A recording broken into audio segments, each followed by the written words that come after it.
और जय हिंद। मैं आपके साथ में आपका दोस्त प्रजापति आरबीसी। मीडिया की ताकत क्या होती है और मीडिया कितनी ताकतवर हो सकती है, यह तब समझ में आया जब कमलेश प्रजापति के फर्जी इनकाउंटर वालों पर अब मुकदमा तय हो गया। साल 2021 में कमलेश प्रजापति का इनकाउंटर कर दिया फर्जी तरीके से। यह मामला केवल डीपीएन लाइव न्यूज ने उठाया और डीपीएन लाइव न्यूज ने बताया कि जिस तरह से साक्ष्य मिले वे पूरी तरह से यह दर्शाते हैं कि यह मामला पूरी तरह से फर्जी है। इस पर आज सुनवाई हुई और सुनवाई होने के बाद में यह तय किया गया कि कमलेश प्रजापति के मामले में 21 पुलिसकर्मियों पर एसपी सहित मुकदमा दर्ज हो गया। मुकदमा ही दर्ज नहीं हो गया बल्कि हरीश चौधरी और उनके भाई पर भी यह मुकदमा दर्ज हो गया। यह मामला साल 2021 का है। कमलेश प्रजापति को तस्कर बता करके किस तरह से पुलिस ने फर्जी तरीके से इनकाउंटर कर दिया था। राजस्थान में जोधपुर पुलिस का यह एक विशेष अदालत में कमलेश प्रजापति के मामले में इनकाउंटर के मामले में एक बड़ा आदेश दे दिया है। सीबीआई मामलों की सुनवाई करने वाली इस अदालत के इस मामले में सीबीआई की क्लोजर रिपोर्ट को पूरी तरह से खारिज कर दिया और खारिज करने के साथ साथ यह कहा कि उन पुलिसकर्मियों पर तत्काल मुकदमा चलाया जाए जिन्होंने इस तरह का कारनामे को अंजाम दिया, और न केवल पुलिसकर्मियों पर ही यह मुकदमा चलाया जाए बल्कि यह मुकदमा हरीश चौधरी पर, जो उस समय राजस्व मंत्री थे, उन पर भी चलाया जाए और उनके भाई पर भी चलाया जाए। यह मामला अब तिवारी की ने दिया, जो मजिस्ट्रेट है। अब किस तरह से जोधपुर की इस अदालत ने यह फैसला दिया और जिसके कारण अब कमलेश प्रजापति को एक बार फिर न्याय की उम्मीद जाग गई है।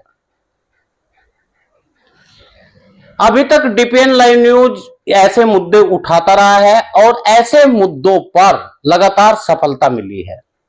यह तो आप समझ ही सकते हैं, किसी भी समाज को न्याय दिलाने के लिए मीडिया एक अहम रोल अदा करती है और उस अहम रोल के तहत यदि मीडिया को फुल सपोर्ट किया जाए, जो आपकी आवाज को बुलंद करती है, तो समाज में घटनाक्रम किस तरह से बदलता है। लाखों करोड़ों लोगों तक आवाज को पहुंचाना एक बड़ा काम होता है और इस आवाज को जिस तरह से पहुंचाया गया और कितने ही लोगों का फायदा होता है।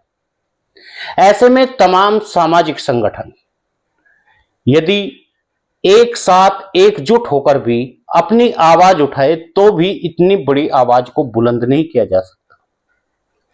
समाज में घटने वाले कितने भी घटनाक्रम हो, कितने भी बड़े घटनाक्रम हो, उन सब का नेतृत्व केवल मीडिया करती है, आपकी आवाज को दिखाती है, आपकी आवाज को दर्शाती है। इसलिए आपका भी फर्ज बनता है कि आप मीडिया को सपोर्ट करें। कमलेश प्रजापति को जहां पूरी तरह से सीबीआई ने इस मामले को क्लोजर फाइल का आदेश दे दिया था कि इस फाइल को बंद कर दिया जाए, जसोदा जो कमलेश प्रजापति की पत्नी है, उसने एक वाद दायर किया और उसमें यह मांग की कि इन सब पर मुकदमा दर्ज होना चाहिए।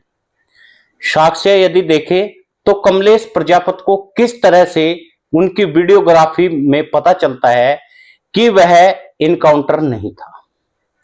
कमलेश प्रजापति कोई तस्कर ही नहीं था। कमलेश प्रजापति का मामला रिफाइनरी से जुड़ा था, जिसके ठेके एक तरफ कमलेश प्रजापति लेना चाहता था, दूसरी तरफ हरीश चौधरी लेना चाहता था।